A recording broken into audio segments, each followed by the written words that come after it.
انسان کی زندگی میں جو چیزیں اسے بہت زیادہ نقصان دیتی ہیں اور بہت پیچھے چھوڑ دیتی ہیں، دنیاوی معاملات سے لے کر روحانی، اخلاقی، قلبی اور قرب الہی کے معاملات تک کو جو چیزیں نقصان پہنچاتی ہیں، ان میں ایک بڑی چیز غفلت ہے۔ ایک لفظ ہوتا ہے جو ہمیں اکثر سننے کو ملتا ہے کہ آپ کی توجہ نہیں ہے۔ یہ ڈھیر سارے لوگوں کا مطالبہ ہوتا ہے، اہل خانہ بھی مطالبہ کرتے ہیں، کئی موقع پر والدین بھی مطالبہ کرتے ہیں، غرباء بھی مطالبہ کرتے ہیں کہ امیروں کی ہماری طرف توجہ نہیں ہے۔ اور یہ بڑی لازمی سی بات ہے کہ کسی چیز پر جب توجہ رہتی ہے تو وہ چیز بہتر ہو جاتی ہے، اور جب عدم توجہی کا لوگ مظاہرہ کرتے ہیں تو وہ معاملہ خراب ہو جاتا ہے۔ یہ جو عدم توجہ ہے اسی کو غفلت کہتے ہیں، اور جب انسان کے مزاج پر غفلت طاری ہوتی ہے اور غفلت اس پر پوری طرح غلبہ کر لیتی ہے تو پھر اس کی زرخیز زمین کو وہ بنجر کرتی ہے۔ غفلت انسانی دل کے لیے بڑی نقصان دہ چیز ہے اور انتہائی تکلیف اور ضرر کا باعث ہے۔ دلوں پر جو قحط نازل ہوتا ہے، قحط، ویران ہو جاتے ہیں دل، اور جو دلوں پر خشکی نازل ہوتی ہے کہ طبیعتیں خشک ہو جاتی ہیں، یہ غفلت کی وجہ سے ہوتی ہے۔ جو لوگ غافل ہو جاتے ہیں نا، اپنے معاملات کا دھیان نہیں رکھتے، دیکھیں نا، آپ کو کھانا کھاتے بھی غافل نہیں ہونا چاہیے۔ اگر کھانا بھی غیر معتدل کھا لیا جائے تو وہ انسان کی طبیعت کے لیے باعث ضرر بن جاتا ہے، نقصان کا باعث بنتا ہے۔ بات کرتے ہوئے بھی غافل نہیں ہونا چاہیے، کئی دفعہ جملے ایسے نکل جاتے ہیں جو انسان کے لیے پھر شرمندگی کا باعث بنتے ہیں۔ انسان کو غافل ہو کر کوئی کام نہیں کرنا چاہیے، غافل ہو کر، مدہوش اور بے ہوش ہو کر نہیں۔ غفلت دل کو ویران کرتی ہے، طبیعت میں خشکی لاتی ہے۔ غافل کبھی نہ بنے۔ قرآن مجید فرقان حمید نے ارشاد فرمایا کہ اقترب للناس حسابہم، فرمایا لوگوں کے حساب کا وقت قریب آ گیا، وہم فی غفلۃ معرضون، اور وہ ابھی بھی غفلت میں منہ پھیرے ہوئے ہیں۔ ٹائم آ گیا حساب دینے کا، لیکن وہ ابھی بھی غافل ہیں۔ ہمارے جو زیادہ تر نقصان زندگی میں ہوئے ہیں وہ صرف ہماری غفلت کی وجہ سے ہوئے۔ ہم نے چیزوں پر توجہ نہیں دی، چیزیں گڑبڑ ہو گئیں۔ جس آدمی نے پھول لگائے ہوں، پھل لگائے ہوں، کھیتی لگائی ہو، وہ دانہ ڈال کے پانی دے کے فارغ نہیں ہو سکتا، اسے توجہ کرنی پڑتی ہے۔ اور کسی نے کہا تھا مالی جیندے ہون تو پھر بوٹے سکدے نہیں، اگر موجود ہونا ان کو سینچنے والا، رکھوالی کرنے والا، تو پھر ان کی جڑیں کبھی خشک نہیں ہوا کرتی۔ ہماری جو غفلتیں ہیں یہ بڑی ضرر کا باعث ہیں، نقصان کا باعث، اور مجبوری معاف ہوتی ہے، غفلت معاف نہیں ہوتی۔ اسکول میں پڑھتے تھے، مدرسے میں پڑھتے تھے، تو ایک مجبوری ہو گئی جی، خدا نخواستہ گھر میں کوئی پریشانی ہو گئی تو اساتذہ اس پر سزا نہیں دیتے۔ کوئی خوشی کا موقع ہے گھر میں، فیملی میں کسی کی شادی ہے، اساتذہ اس پر سزا نہیں دیتے۔ لیکن اگر کبھی پتہ چلتا تھا نا کہ یہ گھر سے تو آیا تھا لیکن مدرسے نہیں آیا، یہ اسکول نہیں آیا، رستے میں غافل ہو گیا، تو یہ بات خوفناک تھی۔ یہ قابل سزا جرم تھا کہ تو غافل ہو گیا اپنی پڑھائی سے، تو گھر سے آیا اور یہاں نہیں آیا۔ غفلت قابل سزا ہوتی ہے، مجبوری کی معافی ہوتی ہے۔ ہمارا آج کل جو مسئلہ ہے وہ غفلت کا ہے۔ ڈھیر سارے لوگ ہیں، سمجھدار بھی ہیں، سیانے بھی ہیں، معاملہ فہم بھی ہیں، باشعور بھی ہیں، تعلیم کی ڈگریاں بھی رکھتے ہیں، لیکن اگر ان کی زندگیوں کی تکلیفوں کو دیکھا جائے اور بے آباد روح کو دیکھا جائے اور سجدوں سے ان کی دوری کو دیکھا جائے تو ایک ہی بات سمجھ میں آتی ہے کہ پتہ سارا ہے لیکن لے ڈوبی ہے غفلت، توجہ نہیں کی۔ لائق بچہ بھی نالائق ترین زندگی گزارتا ہے، اس لیے کہ اس کے لائق ہونے کے ساتھ ساتھ اس کا توجہ کرنا بھی تو ضروری ہے نا۔ نرے لائق کا کیا فائدہ اگر وہ محنتی نہیں، اگر وہ توجہ ہی نہیں کرتا، اپنا سبق دھیان سے سنتا پڑھتا ہی نہیں، تو بھی جتنا مرضی لائق ہو پیچھے رہ جائے گا۔ اور کئی نالائق ہوتے ہیں، رٹا لگا کے پاس ہوتے ہیں، پر چلو رٹا تو لگاتے ہیں نا، محنت تو کرتے ہیں نا، جد و جہد تو کرتے ہیں۔ کئی نالائق جد و جہد کے باعث آگے گزر جاتے ہیں، اور کوئی اسی چکر میں رہ جاتے ہیں، میں بڑا لائق ہوں، کل پڑھ لوں گا، پرسوں پڑھ لوں گا، ہفتہ تیاری کر کے پاس ہو جاؤں گا۔ اپنی زندگی سے غفلت کا پردہ اٹھائیں، اور غفلت اس کے لیے فیصلہ کرنے کی ضرورت ہوتی ہے، پلاننگ کرنے کی نہیں، فیصلہ کرنے کی ضرورت ہوتی ہے کہ میں نے اب غفلت کرنی۔ ہم نہ جب بھی کوئی پروگرام بناتے ہیں تو منصوبہ بندی شروع کر دیں، منصوبہ بندی نہ کریں، فیصلہ کریں، کہیں کہ میں نے غافل نہیں ہونا۔ غفلت غرق دنیا کا نام ہے، اپنے آپ کو غفلت سے بچائیں۔ آپ دیکھیں حضرت کعب بن مالک رضی اللہ تعالیٰ عنہ فرماتے ہیں، بخاری میں موجود ہے، فرماتے ہیں کہ جنگ میں پیچھے رہ گیا تھا، میرا خیال تھا کل چلا جاؤں گا، گھوڑے اور سواریاں میرے پاس تیز ہیں، مضبوط ہیں، پرسوں چلا جاؤں گا، تیزی سے بھاگ کے میں پہنچ جاؤں گا، میں قافلے کے ساتھ شامل ہو جاؤں گا، لیکن بس تھوڑی سستی ہو گئی، ذرا غفلت ہو گئی۔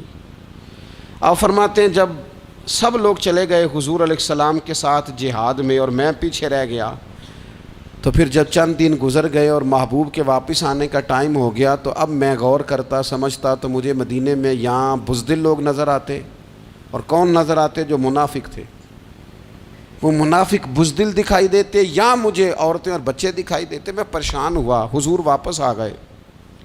جنہوں نے بہانے کیے تھے نا منافقین نے، یہ مجبوری تھی اس لیے نہیں جہاد پہ گئے، یہ جنہوں نے بہانے کیے تھے انہیں مل گئی معافی، اور میں نے سچ بولا، میں نے کہا یا رسول اللہ میں غافل ہو گیا تھا۔ اب کہتے ہیں میں نے جب کہا نا حضور سستی ہو گئی تھی، ذرا غفلت ہو گئی، تو بندہ محبوب سے ہی غافل ہو جائے، بندہ وہیں سے غافل ہو جائے۔ جو دم غافل سو دم کافر، سانو مرشد اے ہو پڑھایا۔ جب کہا نا حضور وہ غلطی ہو گئی، کوئی مجبوری نہیں تھی، تو فرماتے ہیں باقیوں کو معافی مل گئی، میرے ساتھ حضور ناراض ہو گئے۔ ایک دن نہیں، 2 دن نہیں، 50 دن حضور ناراض رہے۔ مدینے کی گلیوں نے مجھے پہچاننا چھوڑ دیا، در و دیوار سے مجھے یوں لگتا تھا کہ میں پردیسی ہوں۔ فرماتے ہیں میں مسجد میں آتا تھا، میں جب محبوب کو دیکھتا تو حضور رخ انور پھیر لیتے، اور مجھے پتا تھا جب میرا چہرہ ادھر ادھر ہوتا تو پھر کریم رحمت کی نظر فرماتے۔ فرماتے ہیں 50 دن مسلسل، پھر مجھے حکم ہوا کہ بیوی بھی بھیج دو، میکے بچے بھی بھیج دو، ننہال یعنی تنہا رہ جاؤ۔ فرماتے ہیں وہ میں نے قید تنہائی کاٹی، لیکن شکر اللہ کا یہ ہے کہ میں سچا تھا، بس ذرا بھول گیا تھا، بس ذرا غفلت ہو گئی تھی۔ تو فرماتے ہیں پھر اللہ تبارک و تعالیٰ نے میرے اوپر فضل یہ فرمایا کہ میری توبہ کا اعلان رب نے قرآن مجید میں فرمایا۔ تو غافل نہ بنے کبھی بھی، ہمارا نا مسئلہ یہ ہے، اور آپ نے ناراض نہیں ہونا، ڈھیر سارے لوگ غافل ہو جاتے ہیں، مالدار بھی غافل ہیں، صاحبان علم بھی الا ماشاء اللہ بہت ساری جگہوں پہ غافل ہیں۔ جن لوگوں کو 4 لوگ جاننے لگ جاتے ہیں، کوئی مقام حاصل ہو جاتا ہے، وہ بھی بہت ساری جگہوں سے غافل ہو جاتے ہیں الا ماشاء اللہ۔ غفلت بڑی تکلیف والا منظر ہے۔ جو لوگ سمجھتے ہیں نا میں اب گڈ بک میں آ گیا ہوں، اب میں اچھا ہو گیا ہوں، اب میرے لیے خیر کہا جاتا ہے، مجھے اچھائی شاید یہ مستقل میرے ساتھ رہے گی، تعریف ہی ہوگی ہمیشہ، وہ بھی غافل ہو جاتے ہیں۔ اور یہ غفلت ٹھیک نہیں ہوتی۔ وجہ دیکھنی چاہیے کس وجہ سے انسان کو وقار مل رہا، عزت مل رہی۔ اپنی زندگی سے غفلت کو اتار پھینکیں۔ تھوڑی دیر کی تو غفلت ہوتی ہے، لمبی تو نہیں۔ 2 منٹ کے لیے صرف اس نے ڈرائیونگ کرتے ہوئے چہرہ موبائل کی طرف کیا تھا، 2 ہی تو منٹ لگے تھے۔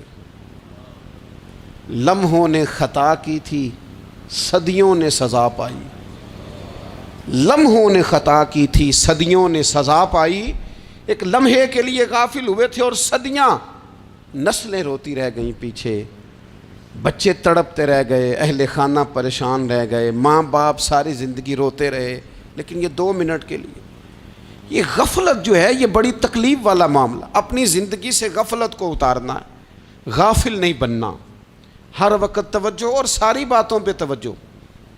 بعض اوقات لوگ ایک طرف توجہ کر کے ایک طرف سے غافل ہو جاتے ہیں. نہ، توجہ ہمہ پہلو رکھنی ہے. ہمارے ذمے جتنے بھی حقوق ہیں ان سب پر توجہ، ہر چیز کا خیال.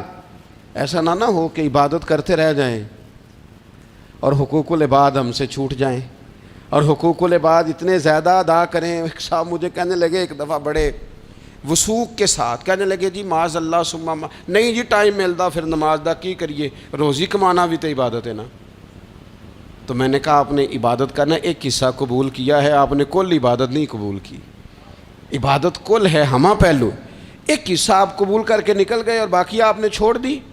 تو کسی ایک طرف سے بھی غافل نہیں ہونا. جتنی ذمہ داریاں ہیں، جتنی ڈیوٹیاں ہیں، ان سب کا خیال. اور جو بڑا آدمی ہوتا ہے، بڑا گھر میں بڑا ہو، قبیلے میں بڑا ہو، علاقے میں بڑا ہو، ادارے میں بڑا ہو، کلاس میں بڑا ہو، جو بڑا ہے اس کی تو ساری آنکھیں کھلی ہوئی ہونی چاہیے. ایک ایک پر اس کی نظر ہونی چاہیے کہ میری کہاں ضرورت ہے، کہاں مجھے اشک شوئی کرنی ہے، کس کے ساتھ میں نے کس طرح محبت کا رویہ رکھنا ہے. غافل نہ بنے. اچھا جی اب کیسے پتہ چلے گا کہ ہم غافل ہیں؟ یہ کیسے پتہ چلے گا؟ آپ کسی بندے سے بھی پوچھ لیں حالات کیا ہیں تو کہتا ہے اللہ کا شکر ہے کبھی کسی کا دل نہیں دکھایا، اللہ کا شکر ہے جی زمانہ ہو گیا 5 نمازیں پڑھتا ہوں، اللہ کا شکر ہے جی. کیسے پتہ چلے گا غافل ہیں؟ پہلی علامت ہمارے علماء اور صوفیاء نے غافل بندے کی لکھی ہے. اس آئینے میں نے اور آپ نے اپنا آپ دیکھنا ہے. غافل بندے کی پہلی علامت یہ ہوتی ہے کہ وہ دنیاوی کاموں میں چست ہوتا ہے اور اللہ اور اس کے رسول کی فرما برداری میں سست ہوتا ہے. یعنی نماز کے وقت تو اسے نیند ستاتی ہے، پریشانی ہوتی ہے، لیکن اگر کسی جگہ مال مل رہا ہو، پیسے مل رہے ہوں، وہاں جانا ہو تو پھر اسے کوئی چیز بھی تنگ نہیں کر. دنیاوی کاموں میں چست ہوگا، یعنی ٹی وی کے آگے، موبائل کے آگے وہ گھنٹوں بیٹھا ہوا ہے. اور اگر اسے 25 منٹ قرآن پاک سننا پڑ جائے، اگر اسے 20 منٹ دینی محفل میں بیٹھنا پڑ جائے، اگر اسے کہا جائے کہ تو 20 رکعت نماز نفل ادا کر، دنیاوی کاموں میں چست ہے، دینی کاموں میں، یہ غفلت کی پہلی علامت. پھر ذاتی معاملات پہ پیسہ خرچ کرنا ہو تو ڈھیر سارا ہے، کسی غریب کی مدد کرنی ہو تو. وہ ہمارے ایک دوست ہیں، وہ اکثر کہا کرتے ہیں، وہ کہتے ہیں آج کل کسی سے کہنا فلائی کام میں، دینی کام میں، کسی کی مدد میں کچھ 4 پیسے خرچ کرنے ہیں تو لوگ کہتے ہیں ہاتھ تنگ ہے. ہاں کوئی سستا پلاٹ ملتا ہو نا، اور اگر یہ سمجھ آ جائے کہ وہ مجبور ہے بیچارہ بیچنے والا، تو پھر کہتے ہیں میں 2-3 دوستوں کو پھاڑ لے سن. ذاتی کاموں میں جب بندہ چست ہو اور دینی کاموں میں سست ہو تو مطلب یہ ہے کہ بندہ غافل ہے. پہلی علامت غفلت کی. اور غفلت کی دوسری نشانی یہ ہے کہ انسان گناہ کے کاموں کو معمولی سمجھنے لگ جاتا ہے. یہ غافل بندے کی نشانی ہے. گناہ کو معمولی سمجھتا ہے، چھوٹا سمجھتا ہے. آج کل لوگ کہتے نہیں میں کو اکیلا کر رہا ہوں، ساری دنیا ہی کرتی ہے. اور جناب کیا ہو گیا اگر یہ غلطی ہو گئی تو بندے سے ہو ہی جاتا ہے. گناہ کو معمولی سمجھنا، چھوٹا سمجھنا اور کہنا پھر کیا ہو گیا ہے، انسان سے غلطی ہو جاتی ہے. آپ دیکھ لیں کہ سینکڑوں بیسیوں گناہوں کا بوجھ ہمارے سروں پہ ہوتا ہے، لیکن کوئی ہمارا دبدبہ ہے، کوئی ہماری گفتگو ہے، کوئی ہمارے جملوں میں خود پسندی ہے، کوئی ریاکاری ہے، کوئی تصنع ہے.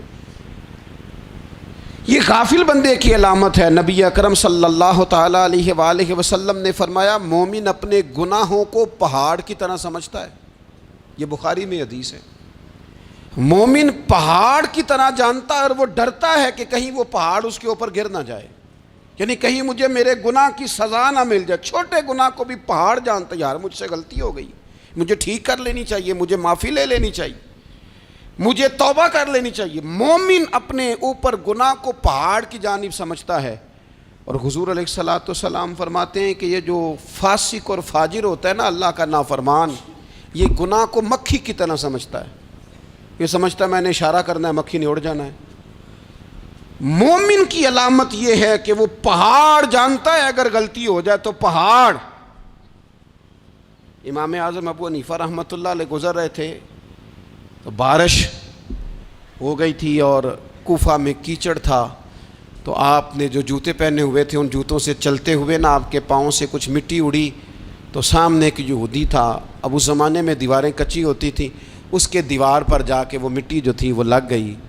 اب امام صاحب بڑے پریشان ہوئے کہ میں نے اس کی دیوار کو آلودہ کر دیا۔ یہاں تو لوگ اپنی اینٹیں رکھتے رکھتے کئیوں کی دیواریں توڑ ہی دیتے ہیں، اور پھر وہ اس پر ماننے کو بھی تیار نہیں ہوتے، تسلیم کرنے کو بھی تیار نہیں ہوتے۔ وہ کہتے ہیں پھر کیا ہو گیا، اب ہمارا یہاں گھر ہے تو ہم نے ٹرالی منگوانی نہیں تھی، ہمارا حق بنتا تھا۔ امام صاحب کے پیروں سے ذرا کیچڑ اڑا، یہودی کی دیوار پہ لگا، اس کی کچی دیوار تھی۔ امام صاحب پریشان ہو گئے، سوچنے لگے کہ اگر میں دیوار سے یہ کیچڑ اتارتا نہیں تو یہ بھی زیادتی ہے، میں نے اس کی دیوار کو گدلا کر دیا، اور اگر میں اتارتا ہوں تو کچھ مٹی اس کی دیوار کی بھی اتر جائے گی، کچی دیوار ہے، یہ بھی زیادتی ہے۔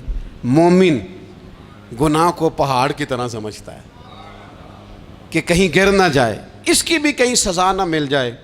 امام صاحب نے اس کے دروازے پہ دستک دی، وہ باہر آیا تو اتفاق سے وہ آپ کا مقروض بھی تھا، اس نے پیسے دینے تھے۔ باہر نکلتے ہی کہنے لگا اوہ آپ تو قرض لینے آ گئے، میرے پاس تو ابھی گنجائش نہیں ادا کرنے کی۔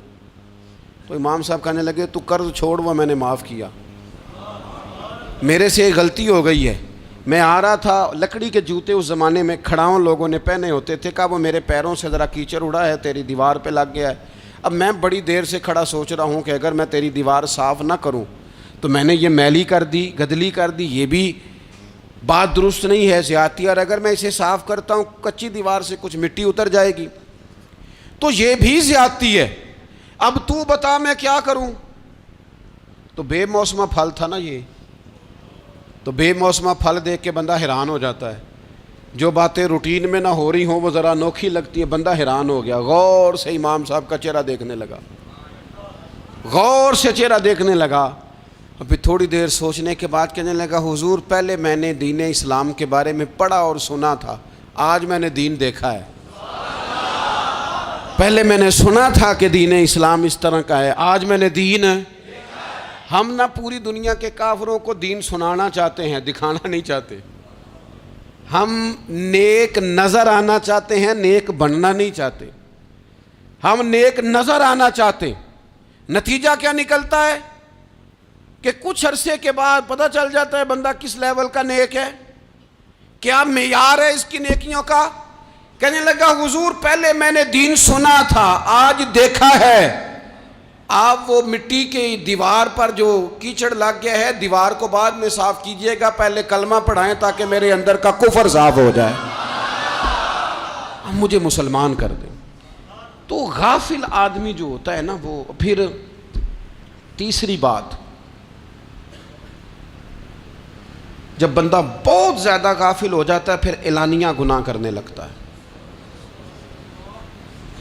ایک گناہ پھر اس کا اظہار گناہ، ایک بندہ حدیث پاک میں آتا ہے، ایک بندہ رات کو کوئی غلطی کرتا ہے، اللہ تعالیٰ اس پہ پردہ ڈال دیتا ہے، لیکن وہ سویرے خود لوگوں کو بتاتا پھرتا ہے میں نے یہ کیا، میں نے یہ کیا۔ جب آپ اظہار گناہ کرتے ہیں نا تو سامنے والا بھی دلیر ہوتا ہے، کہتا ہے اس نے کیا میں کر لوں گا تو پھر کیا ہوا۔ ہمارے علماء نے لکھا ہے کسی کی نماز قضا ہو جائے تو کسی کو بتائے نہ، قضا پڑھ ڈالے، اس کا جگہ جگہ ذکر نہ کرے۔ جب آپ کہیں گے نا میری قضا ہو گئی تو آپ کے ساتھ رہنے والا بچہ دوست سمجھے گا یار اس کی قضا ہو گئی ہے تو میری بھی ہو جائے گی تو کیا ہوا۔ گناہ کرنا بھی گناہ ہے اور گناہ کا اظہار بھی گناہ ہے۔ نبی اکرم صلی اللہ تعالیٰ علیہ وآلہ وسلم نے ارشاد فرمایا میری ساری امت کو معافی مل جائے گی سوائے ان لوگوں کے جو اعلانیہ گناہ کرتے ہیں۔ یہ بخاری مسلم دونوں میں حدیث موجود ہے۔ جو اعلانیہ گناہ، جنہوں نے خود ساری دنیا کو گواہ بنا لیا، میں نے یہ بھی جرم کیا، یہ بھی کیا، یہ بھی کیا، یہ بھی کیا، خود انہوں نے لوگوں کے، بہت بڑے غافل آدمی کی علامت ہے کہ گناہ کرے اور پھر اوپر سے اعلانیہ گناہ کرے، اتنا بڑا جرم کرے۔ پھر چوتھی علامت اگر ہم دیکھنا چاہیں کہ ہم غافل تو نہیں. تو غافل بندے کی چوتھی علامت یہ ہوتی ہے کہ وہ فضول کاموں میں وقت بڑا ضائع کرتا ہے. فضولیات میں ادھر بیٹھے ہیں ادھر بیٹھے ہیں, یہاں گپ شپ ہو رہی ہے, وہاں موبائل دیکھا جا رہا ہے, پھر کچھ ٹائم ملا ہے تو پھر کہیں دور دراز کسی ہوٹل پہ کھانا کھانے چلے گئے, پھر کچھ ٹائم ملا تو چلو نکلتے ہیں ذرا کوئی ہفتہ سیر کر آتے ہیں, یہاں گپ شپ ہے, فلاں کو ڈسکس کر لیتے ہیں, فلاں کے بارے میں بات کر لیتے ہیں, سیاسی تبصرے کر لیتے ہیں, یہ تھوڑی گفتگو ہو جاتی, چلے محلے داروں پہ تبصرہ شروع کرتے ہیں, کون روٹی زیادہ کھا رہا ہے اور کس کے پاس پیسے زیادہ آ گئے, چلو جا کے پتہ کرتے ہیں. حالانکہ یہ پتہ نہیں کرنا چاہیے تھا, پتہ تو اس کا کرنا چاہیے تھا جو بیچارہ کل سے بھوکا ہے. خبر تو اس کی رکھنی چاہیے تھی جس بیچارے کے گھر میں بچوں کے لیے پہننے کو کپڑے موجود نہیں ہیں. اس پر تبصرہ یہ کرتے ہیں کہ یہ محنت کیوں نہیں کرتے, اور اگر کسی پر اللہ عطا کر دے پھر حساب ضرور لگاتے ہیں کہ ذرا معلومات کرو یہ اتنی جلدی آگے کیسے نکل گئے. غافل بندے کی علامت ہے وقت کا ضائع کرنا اور فضول کاموں میں ضائع کرنا اور بلا وجہ ضائع, اور ایسے سوالات کرنا جن کی ضرورت ہی کوئی نہیں, بالکل ضرورت ہی نہیں, کوئی مطلب ہی نہیں, لیکن ہم لوگ وقت ضائع. یہ غفلت کی علامت, غفلت.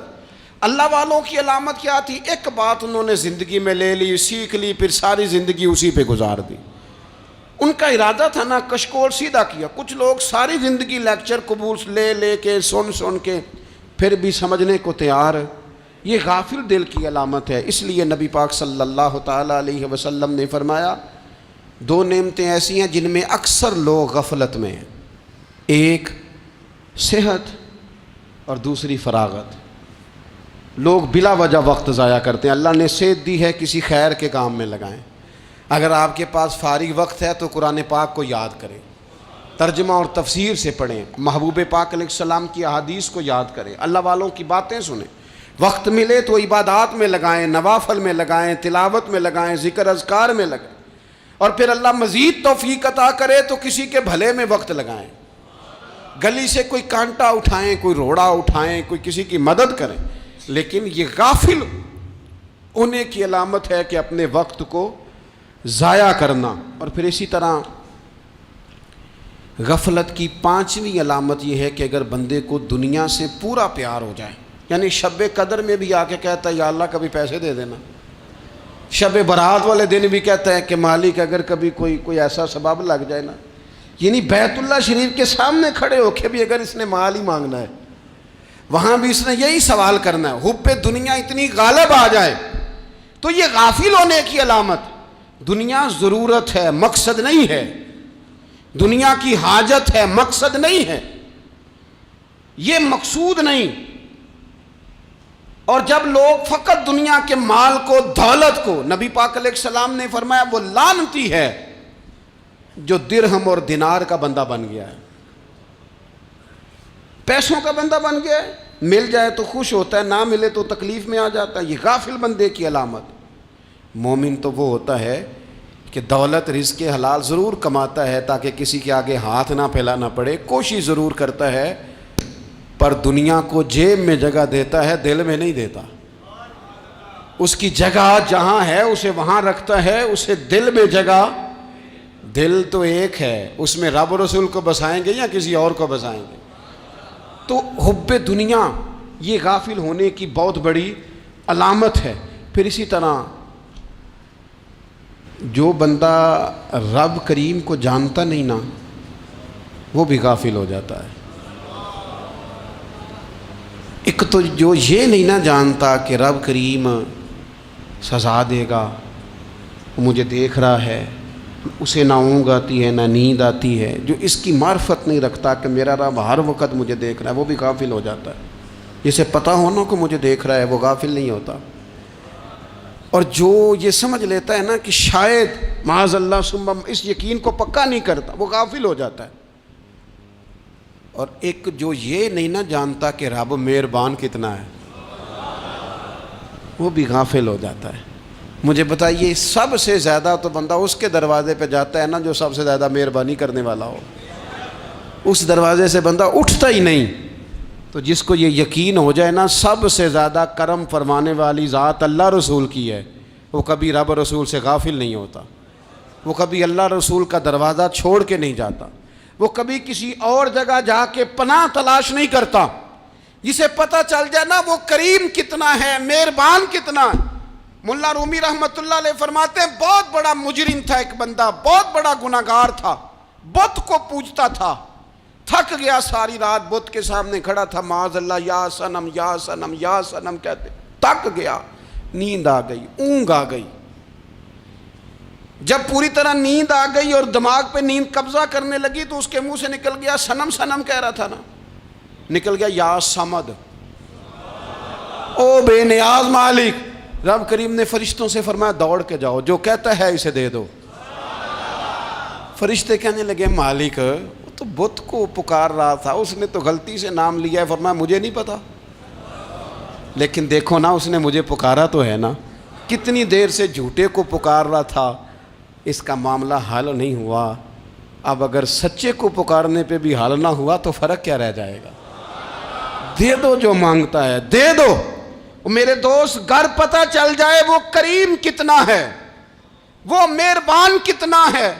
میرے رسول پاک علیہ الصلوۃ والسلام نے تو فرمایا تیری آنکھ سے اگر اس کے خوف سے اتنا آنسو بھی نکل گیا جتنا مچھر کا پر ہوتا ہے، تو جس طرح بھینس کے تھنوں سے نکلا ہوا دودھ واپس تھنوں میں نہیں نہ جاتا، جو اتنا بھی روئے نہ روئے اللہ کے خوف سے، وہ بندہ دوزخ میں نہیں جائے گا۔ تھوڑی دیر کے لیے ڈر جائے اپنے رب سے، آئے تو صحیح۔ عدم معرفت غفلت پیدا کرتی ہے، تو آ تو صحیح، وہ تو کریم ہی بڑا ہے، وہ تو مہربان ہی بڑا ہے۔ حضرت زنیرہ رضی اللہ تعالی عنہ حضور کی صحابیاں ہیں۔ ایام جو مکے کے تھے مسلمانوں پر بڑی آزمائش کے تھے، انہیں بڑا مارا کفار نے، اتنا مارا کہ ان کی بینائی چلی گئی، نظر آنا بند ہو گیا۔ کافروں کی عورتوں نے تانا دیا کہ تو نے ہمارے بت چھوڑے ہیں نا، تو دیکھنا تیری بینائی چلی گئی۔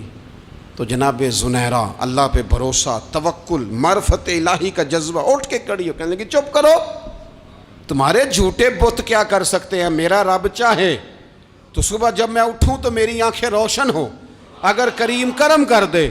لوگ کہتے ہیں واقعی ایسا ہوا، جب وہ سویرے اٹھیں تو اللہ نے ان کی روشنی واپس کر دی تھی۔ تجھے پتہ چل جانا وہ مہربان کتنا ہے۔ وہ ایک بزرگ تھے تو ان سے کسی نے کہہ دیا کہ اگر آپ کا حساب آپ کے ماں باپ کے ذمہ ہو جائے تو پھر کیسا، پوچھنے کے لیے قیامت میں اگر ماں باپ حساب لیں تو پھر کیسا۔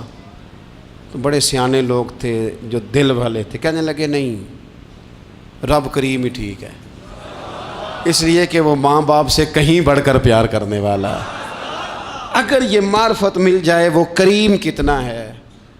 اور جب بندہ پوری طرح اس کی بارگاہ میں آ کے تڑپ جاتا ہے نا، مولا میں جاؤں کدھر، تیرا دروازہ چھوڑ کے جاؤں کدھر۔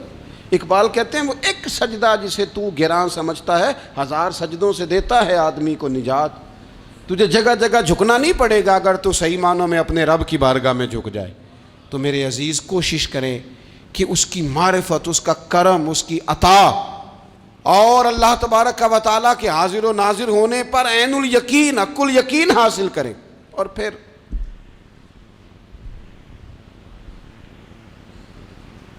آٹھویں بات یہ ہے کہ غافل لوگوں کی صحبت بھی بندے کو غافل کر دیتی ہے۔ غافلوں کی صحبت میں نہ بیٹھیں،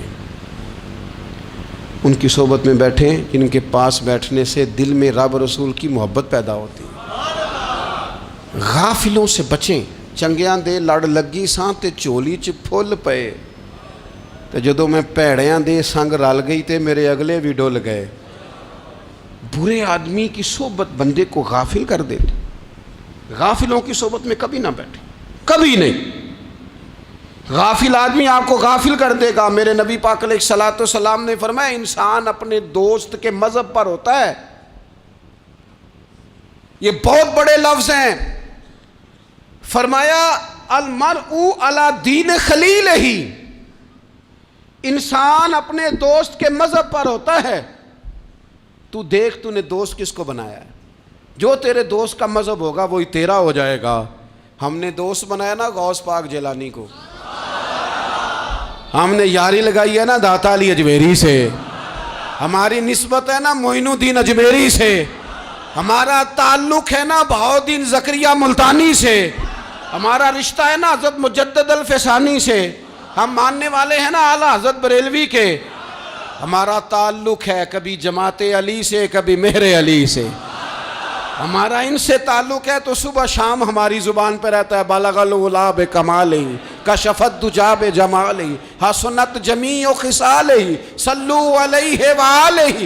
ان سے تعلق جڑا ہے نا تو کئی دفعہ تنہائیاں تڑپا دیتی ہیں اور تڑپ کے کہتے ہیں آج سکھ متران دی ودھیری ہے، آج سکھ متران دی، سکھ کہتے ہیں اڈیق کو، متر کہتے ہیں محبوب کو، اج سکھ متران دی ودھیری ہے، اے کیوں دلڑی اداس گھنیری ہے، لوں لوں وچ شوق چنگیری ہے، اج نینا لائیاں کیوں جھڑیاں، سبحان اللہ سبحان اللہ سبحان اللہ۔ پہلے کہتے ہیں سکھ متران دی ودھیری ہے یعنی اداس ہوں، پھر حضور کے جلووں پہ نظر کرتے ہیں، کہتے ہیں سبحان اللہ سبحان اللہ، ماں اجمل کا ماں احسن کا ماں اکمل کا، اور پھر فوراً کہنے لگے او کتھے مہر علی،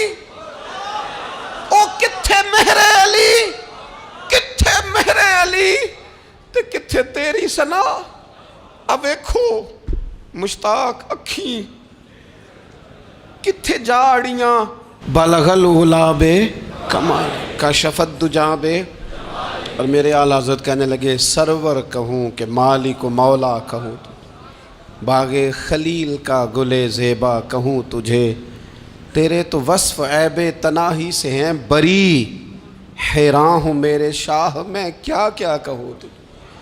غافل آدمی کی علامت ہے برے لوگوں کی صحبت میں، خبردار ان کے پاس نہ بیٹھنا جن کے پاس بیٹھنے سے تمہارے دلوں میں اولیاء اللہ اللہ کے بندوں کی عداوت پیدا ہو، خبردار خبردار ان کے پاس نہ بیٹھنا جن کے پاس بیٹھنے سے تمہارے دلوں میں حضور کی اولاد پاک کے بارے میں شک پیدا ہو، خبردار اس شخص کے پاس نہ بیٹھنا جو امام حسین ابن علی کے بارے میں کوئی کمزور بات کرتا ہو، بچنا، خبردار اس سے بچنا جو حضور کے صحابہ کے بارے میں بات کرے، بچنا بچنا اس سے، جو سیدنا ابو بکر صدیق کے بارے میں کوئی،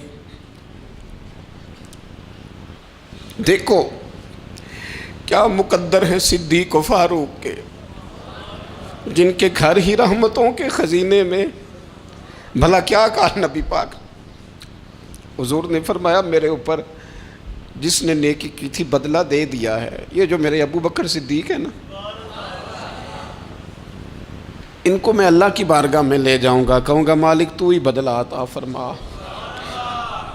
ایک ہاتھ میں جناب صدیق کا ہاتھ پکڑا، ایک میں حضرت عمر کا ہاتھ پکڑا، اور حضور مسجد نبوی سے باہر آ رہے ہیں، دیکھنے والے کی زبان سے بے ساختہ سبحان اللہ نکل گیا، کیا شان ہے کیا مقدر ہے۔ تو حضور علیہ السلام رک گئے اور روک کے فرمایا تو حیران ہو رہا ہے نا، تو حیران ہو رہا ہے نا کہ میں نے ایک ہاتھ میں ابو بکر کو پکڑا ہے، ایک میں عمر کو پکڑا ہے، فرمایا قیامت میں جب میری قبر کھلے گی تو میں اسی طرح قبر سے نکلوں گا، اس طرح میدان محشر میں میں آؤں گا۔ خبردار حضور ایک وفاداروں کے وفادار رہنا، ان کے وفادار رہنا، ان کے وفادار رہنا بڑا عجیب دور آیا ہے۔ ہم نے یہ دور دیکھا ہے کہ لوگ حضور کے صحابہ کے بارے میں بھی بات کریں گے، اب نبی پاک کی اولاد پاک کے بارے کو بھی ڈسکس کیا جائے گا۔ اپنا منہ تو دیکھ، اپنی حیثیت دیکھ، اور پھر وہ بندے دیکھ جن کو اللہ نے چن کے اپنے محبوب کی غلامی کے لیے حضور کے قریب بٹھایا ہے۔ تو بچنا ایسے لوگوں سے، پرہیز کرنا، خبردار عقیدہ ستھرا رکھنا، عقیدہ ستھرا رکھنا، صاف رہنا، پاکیزہ رہنا، غافلوں کی صحبت سے بچنا۔ بڑا ڈرتے ہیں اللہ سے، دعائیں مانگتے ہیں یا اللہ نسلوں میں بھی وہی بندے پیدا فرما جو عقیدے پکے رکھنے والے ہیں، وہ بندے پیدا فرما ہماری نسلوں میں۔ ایک وہ بندہ بھی غافل ہو جاتا ہے جو امیدیں لمبی لگا لیتا ہے، جن کے منصوبوں میں دولت بھی ہوتی ہے، گھر بھی ہوتا ہے، اولاد کا بڑا ہونا بھی ہوتا ہے، پوتے پوتیاں نواسے نواسیاں دیکھنا بھی ہوتا ہے، یہاں بھی گھر وہاں بھی گھر، یہ سیر، یہ سارا کچھ ہوتا ہے، لیکن رب کی بارگاہ میں پیش ہونا جن کے پیش نظر نہیں ہوتا۔ لمبی امیدیں۔ حضرت مولا علی شیر خدا فرمایا کرتے تھے، میں تم پر دو باتوں کا خوف کھاتا ہوں، جو ڈر آتا ہے، ایک یہ کہ تم خواہش کی پیروی کرو گے، جو نفس کی خواہش ہوگی اس کے پیچھے لگ جاؤ گے، اور ایک کہ تم لمبی لمبی امیدیں باندھو گے، اتنے سال جینا ہے، اتنے 100 سال جینا ہے، یہ کرنا ہے وہ کرنا ہے۔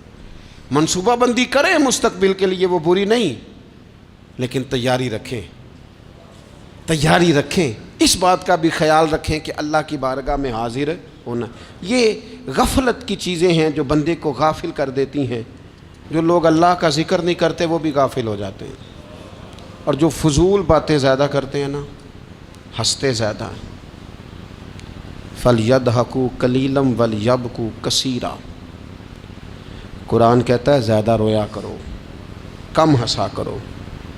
نبی پاک علیہ الصلوۃ والسلام سے پوچھا تھا حضرت عقبہ بن عامر نے کہ یا رسول اللہ نجات کس چیز میں ہے؟ تو نبی پاک علیہ الصلوۃ والسلام نے فرمایا ایک تو اپنی زبان قابو میں رکھو، دوسرا فرمایا اپنے گھر میں ٹھہرے رہو، تمہارا گھر تمہارے لیے کافی ہو، فضول نہ نکلو گھر سے، اور تیسرا فرمایا اپنی خطاؤں پہ رویا کرو۔ کثرت کلام اور فضول کلام اور بلا وجہ یہ بندے کو غافل کرتا ہے، دل کو سخت کرتا ہے۔ یہ چند چیزیں ہیں جو انسان کو غفلت میں ڈالتی ہیں۔ اپنے آپ کو ان چیزوں سے بچائیں اور غفلت کو توڑیں۔ آپ کے ذمے، میرے ذمے جو حقوق العباد ہیں ان کا پتہ کریں، جو اللہ رسول کے حقوق ہیں ان کی خبر دیکھیں، ہماری جو ذمہ داریاں ہیں ہم کس طرح انجام دے رہے ہیں اس پر توجہ کریں، اپنے معاملات کو ٹھیک کریں۔ ہم انسان ہیں، کوتاہیاں تو رہ جائیں گی، لیکن جب کوشش کریں گے تو پھر رب تعالیٰ مدد بھی فرمائے گا۔ ایک بات اور کرنی ہے، ایک تو میں نے عرض کیا غفلت کو توڑنا، ایک دوسری بات قرآن مجید کا ایک سبق اور، جب غفلت توڑنی ہے تو پھر لازمی طور پر ایک کام کرنا پڑے گا۔ میں نے یہ عرض کیا تھا کہ پلاننگ نہیں کرنی، فیصلہ کرنا ہے۔ تو فیصلہ کرنا ہے تو کرنا کیا ہے؟ پھر قرآن حکیم نے سورہ بقرہ میں کہا فاستبقوا الخیرات، یعنی تم نیکیوں کی طرف دوڑو، جلدی جلدی نیکیاں کرو، فٹافٹ، دیر نہ کرو۔ فٹافٹ سے مراد یہ نہیں کہ نیکی جلدی جلدی کر جاؤ، یعنی ٹال مٹول نہ کرو خیر کے کام میں، کل کریں گے، پرسوں کریں گے، عمرہ کر رہے ہیں پھر نیکی ہیں، حج کر رہے ہیں پھر نیکی ہیں، بچے بیال ہوں پھر میں نیک ہوں، یہ تھوڑا سا یہ کام ٹال مٹ۔ فاستبقوا الخیرات، نیکیوں کی طرف دوڑو، جلدی کرو، بھاگو۔ نبی پاک صلی اللہ تعالیٰ علیہ وسلم نے فرمایا 5 چیزوں کو 5 چیزوں سے پہلے غنیمت جانو۔ حضور علیہ الصلوۃ والسلام فرمانے لگے ایک تو تم جوانی کو نہ بڑھاپا آنے سے پہلے پہلے غنیمت سمجھ لو۔ نبی کریم صلی اللہ تعالیٰ علیہ وآلہ وسلم ارشاد فرمانے لگے کہ اپنی صحت کو غنیمت جان لو، بیماری آنے سے پہلے پہلے۔ پھر حضور علیہ الصلوۃ والسلام فرمانے لگے اگر اللہ نے تمہیں مال دیا ہے، وسعت دی ہے، تو نیکی کر لو، خرچ کر لو اللہ کے راستے میں، خدا نہ خواستہ تم پر غریبی آ جائے۔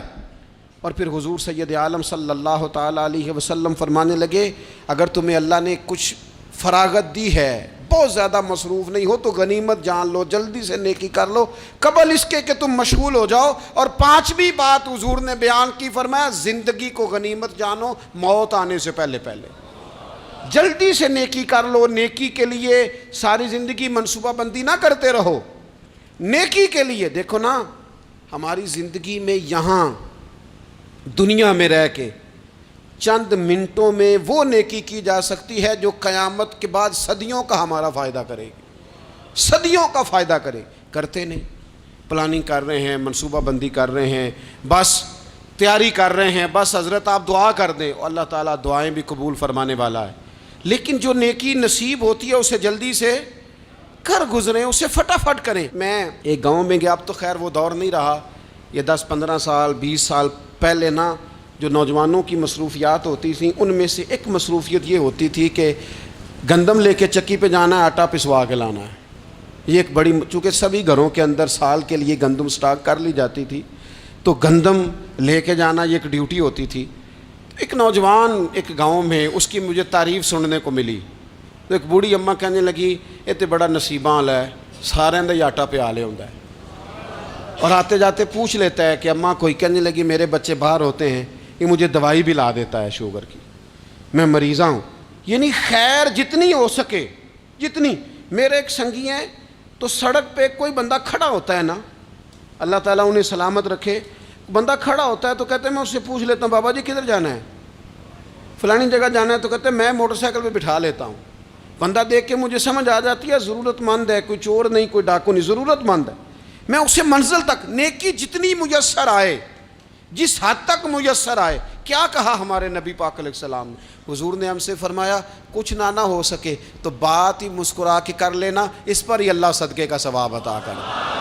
فاستبقوا الخیرات، جلدی سے نیکی کر لو، اپنے نامہ اعمال میں روز نیکیاں جمع کرو، کوئی نہ کوئی خیر کا کام روز کرو اور جلدی سے کرو۔